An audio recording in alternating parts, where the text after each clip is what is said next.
bold, vibrant, and perhaps a little too hoped for 62-year-old widow. I had bought it 2 weeks earlier, picturing how my son Nathan would smile when he saw me in it.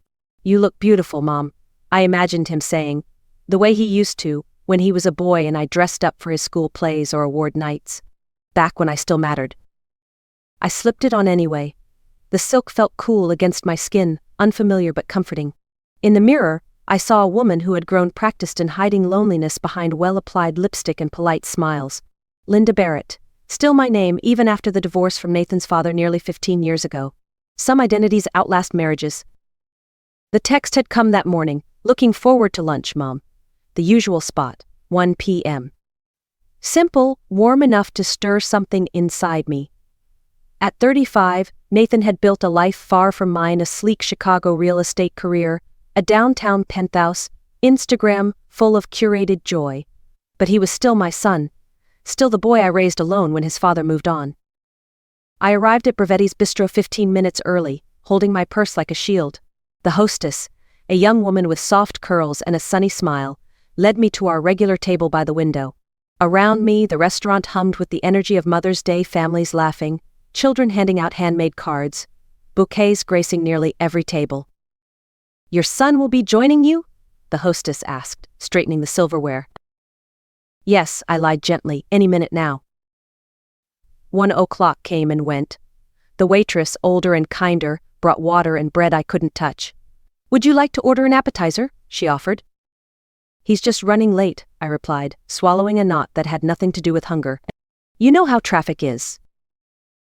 By 1:30, I could feel eyes on me, sympathy from nearby tables.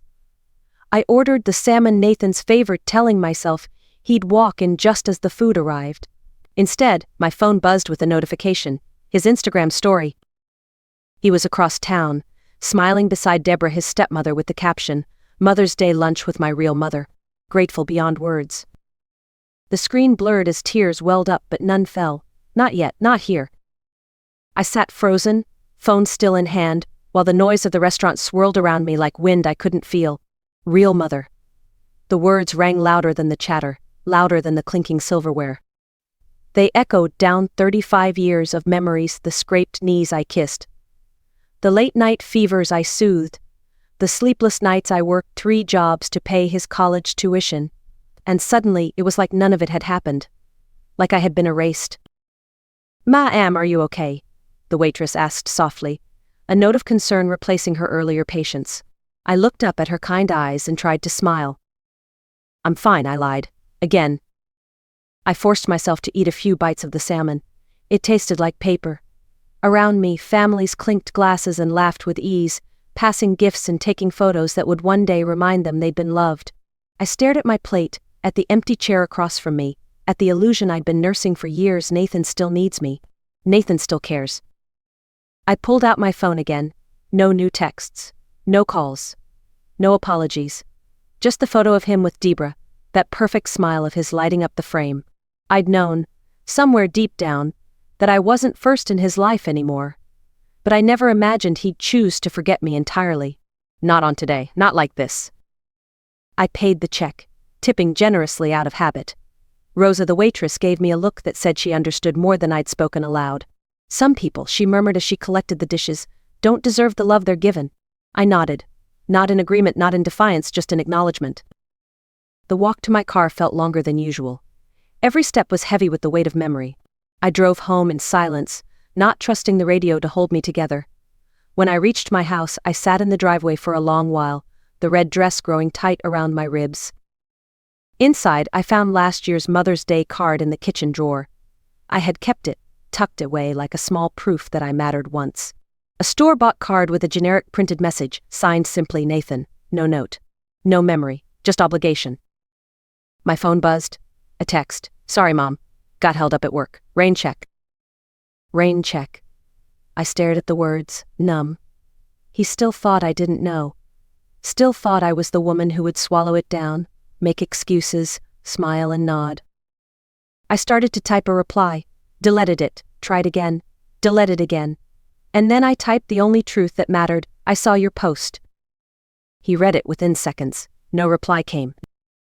And as the sun sank outside my kitchen window, a cold clarity settled inside me. I wasn't sad. I wasn't angry. I was done. This wasn't heartbreak. This was release. That night I didn't sleep. Not from grief, not from rage. Those had come and gone in waves over the years. What kept me awake was the strange, startling lightness in my chest.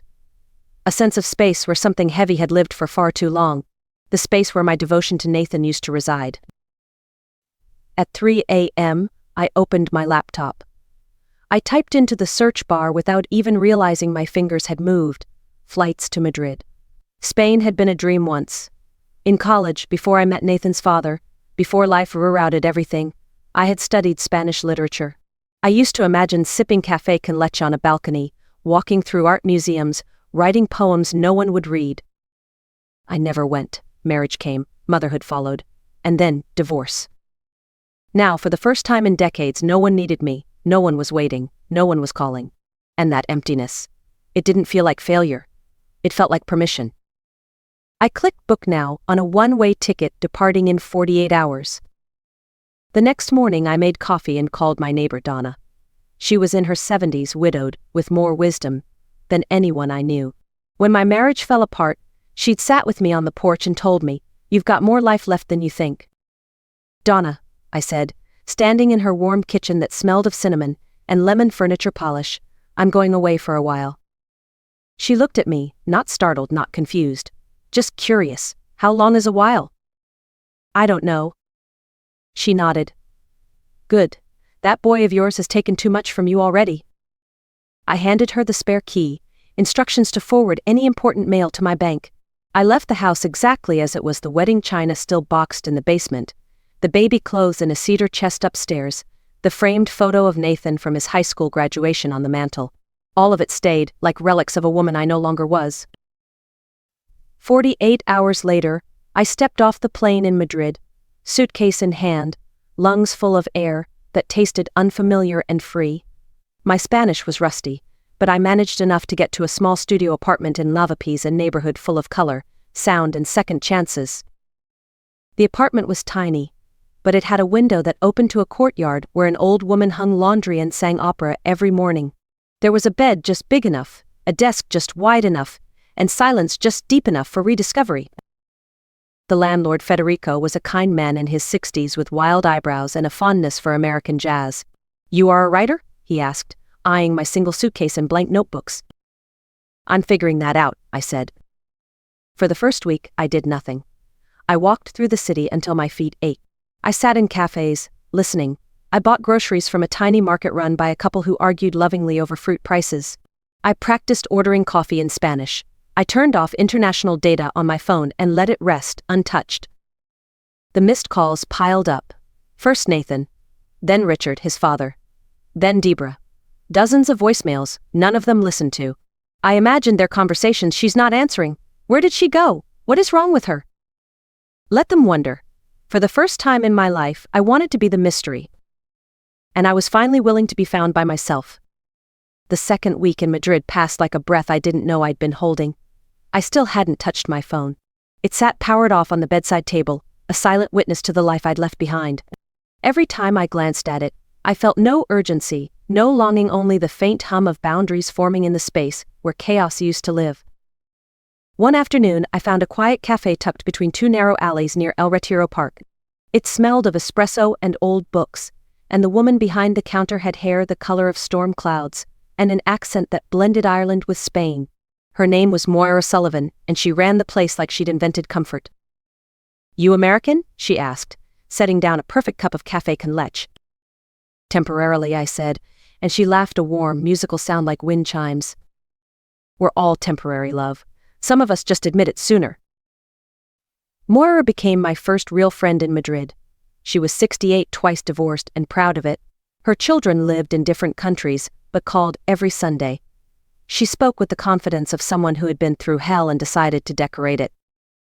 One day, I told her about Nathan, about the restaurant, about the post. Moira didn't interrupt. She just refilled my coffee and nodded in that way women do when they've seen it all, and survived anyway. "My middle son did the same," she said softly. "Chose his father's second wife over me after the divorce. Didn't speak to me for 5 years." "What did you do?" I asked. I let him go, she said, simple as that. Hardest thing I ever did. But sometimes love is letting someone walk away so they can learn what they've lost. That night, I turned my phone back on. The voicemails came pouring in, 47 in total. Nathan, Richard, Deborah, unknown numbers. The messages varied concern, confusion, guilt, control. I didn't listen to a single one. Instead, I sat at my desk and opened a fresh page in my journal. I wrote about a woman who had spent decades defining herself by who needed her, and who had finally learned that being needed isn't the same as being loved. And I slept that night without nightmares for the first time in years. It was a Thursday when she called. I was sitting outside the cafe with Moira, a plate of churros between us, when my phone buzzed. A number I didn't recognize, Spanish country code. I was about to ignore it, the way I had every other time. But something in me paused. I answered. Linda? The voice was careful, brittle. It's Deborah Collins, Nathan's stepmother. I'm in Madrid. I need to see you. For a moment, I thought I'd misheard her. How did you get this number? We hired someone, a private investigator. Please don't hang up, I flew here because Nathan's not well. He needs you. The irony was almost laughable. After all the silence, all the erasure, now he needed me. I said nothing. I'm staying at the Weston Palace Hotel, she added. Just an hour, please. I should have refused. Every part of me that had grown strong in Spain told me to protect what I'd rebuilt. But some small flicker, whether curiosity or the final ghost of maternal instinct, made me agree. Moira walked with me to the hotel. You don't owe them a single inch of yourself, she reminded me. I know, I said, and I meant it. Deborah looked older than I remembered. Her blonde hair showed dark roots. Her makeup was uneven, her silk dress wrinkled. She stood when I entered, hands trembling around a half-empty coffee cup. Thank you for coming, she said. You look well. I am well, I said, taking a seat across from her. You have 55 minutes. She flinched but nodded. Nathan's struggling. He lost the Peterson deal, the big development in Chicago. He's not sleeping, drinking too much. He's falling apart. I said nothing. I watched her, this woman who had taken my place so effortlessly. He feels guilty, she continued. He knows what he did. I told him that post on Mother's Day was cruel. I begged him not to do it. But you didn't stop him, I said. Her eyes filled. No, I didn't. I wanted to matter to him. I didn't think. No, you didn't. She looked away. He says he's ruined everything. He keeps saying he killed the only person who ever loved him unconditionally. He's right. Her mouth opened, then closed. Deborah, do you know what I did for 35 years? I asked. I made excuses for Nathan's indifference. I turned myself inside out trying to earn love from someone who never had to earn mine. She swallowed hard. I know I have no right to ask this, but please just talk to him. He needs you. I leaned back in my chair. He needed me for years. He chose someone else. And now he needs me to make the guilt stop. But I'm done being his band-aid. I stood, calm and certain. Tell Nathan I love him enough to let him feel the weight of what he's done. And when he's ready to carry it with integrity, not shame, I might listen. Until then, I am no longer his safety net. And I left Deborah sitting in that hotel lobby with her cold coffee and her regrets. 3 days later, he appeared. I was at Moira's cafe, grading vocabulary exercises from my advanced English students, when I saw him through the window. Nathan Barrett, thinner than I remembered, his once tailored suit now rumpled and loose around the shoulders. He stood across the street like someone unsure of his own presence, staring at me through the glass. I didn't flinch. I didn't wave. I simply continued marking a paper about the future tense. Moira stepped up behind me, saw where I was looking, and raised an eyebrow. That him? I nodded. He looks awful, she said flatly. Good, I replied. Nathan finally crossed the street, each step like it carried 100 questions and no answers. When the cafe door opened, the small bell overhead rang louder than usual, or maybe I was just listening harder. The other customers glanced up briefly, then returned to their books and conversations. To them, he was just another American. He stood at the table for a moment, his eyes scanning my face like he didn't recognize me. My longer hair, my sun-warmed skin, the easy posture of a woman who didn't owe anyone an explanation. Mom, he said, unsure. Nathan. Can I sit? I gestured toward the empty chair without looking up from the next paper. He sat slowly, carefully, like someone easing onto uncertain ice. "I've been trying to reach you," he started. "I know. You haven't answered. Because I didn't want to talk to you." He blinked at the directness. That was new for him. "I deserve that," he said. "You deserve honesty." He looked down at his hands, rubbing them together the way he did when he was nervous as a boy. I felt nothing. "I messed up," he began. "That Mother's Day, I don't know what I was thinking. I was angry. Confused." "No," I cut in. "You were clear. You were cruel, but you weren't confused. You made a choice." "I didn't mean to hurt you." "You didn't hurt me that day, Nathan. You revealed yourself. The hurt came from the 35 years I spent believing that if I gave you enough love, you'd give it back. But what you wanted was access, not connection." He swallowed, visibly shaken. "I do love you." "No, you love knowing I'll always pick up the pieces. You love the convenience of my love, not the responsibility that comes with it." Outside, someone passed by with a guitar slung across their back. Inside, the silence between us felt heavier than anything that had been said so far. "My business is failing," Nathan admitted. "I lost the house deal. The contractors pulled out. Christine and Dad are fighting. Everything's unraveling." "And so, you came here?" He nodded. "Because I'm your emergency contact." He opened his mouth, then shut it. "I'm not angry, Nathan," I said finally. "I'm done. There's a difference." "So what happens now? You just stay here forever?" "I live my life. You live yours." He stared at me, stunned by the simplicity. "There are papers you need to sign," he said, after a moment, reaching into his coat pocket. "For the property in Vermont. Legal stuff." And there it was. The real reason. "Email them," I said. "I don't have your email." "Then figure it out." I stood, gathering my papers. "This isn't revenge. It's protection. You are welcome in my life only when you've done the work to be someone who deserves to be there. Not when you need a signature." I walked away. He didn't follow. 3 days after Nathan's visit, I woke to find 23 missed calls. I had slept soundly, deeply, even peacefully. The kind of sleep that comes only when you no longer feel obligated to hold someone else's world together. My phone had been charging on silent. When I checked it over my morning coffee, I found the record of desperation waiting: 6 calls from Nathan, 4 from Richard, 3 from Debra, and 8 from a contact, saved only as N. Attorney. Attorney. I didn't listen to a single voicemail. That afternoon, Lucia came for her extra English lesson, carrying a small paper bag that smelled like cinnamon. "Magdalena," she explained. "My grandmother says sweets help with difficult conversations." She placed the bag on the table beside her grammar book. "What makes you think I had a difficult conversation?" "You've been different since Tuesday," she said, not unkindly. "Stronger. But also, how do you say, more solid?" "More solid. I like that." "Yes," I said. "Someone I used to know showed up." She tilted her head. "The one who hurt you." I nodded. "Did he apologize?" He tried. But apologies without change are just noise. We practiced the subjunctive that day, the grammar of uncertainty. If I were younger. If I had known. If he had changed. All those fragile conditional possibilities. "If my son were to truly change," I said aloud, "then maybe I'd consider forgiveness." Lucia looked up.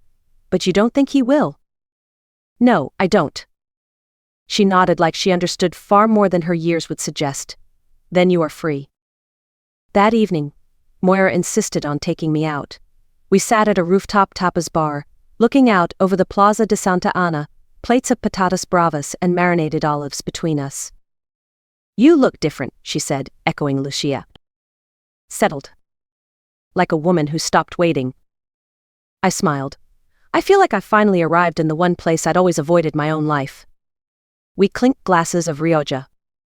Just then my phone buzzed on the table. A new call from an attorney. I turned it face down. "They're persistent," Moira observed. "They're desperate. Nathan's business is failing. The house has become a problem. He wants me to solve it for him." "Will you?" "Eventually," I said, "but not because he demands it, because I choose to." The next morning, a knock came at my apartment door. A young man in a tailored suit stood there, holding a leather briefcase. "Senora Barrett? My name is David Glickman. I represent your son, Nathan Barrett." I didn't open the door all the way. "How did you get this address?" "We hired an investigator. I need to speak with you about urgent legal." "No," I said flatly, beginning to shut the door. "Ma'am, please, your son's company is in serious financial distress. There are tax issues involving your property in Vermont. If you don't sign..." I cut him off. "Mr. Glickman, my son made a public choice to exclude me from his life. He has made no effort to repair that. I am under no obligation to clean up the messes caused by his own decisions." He stammered. "But he's your son." "And I'm his mother. A real mother teaches her child that actions have consequences." I closed the door, locked it, and made myself coffee. Later that day I called Moira. They sent a lawyer to my apartment. She whistled. "Want me to call my cousin with the civil guard?" "Not yet," I laughed. "What will you do?" "I'm going to live my life," I said, "and if Nathan wants to be part of it, he knows what he needs to do." And that was the end of it.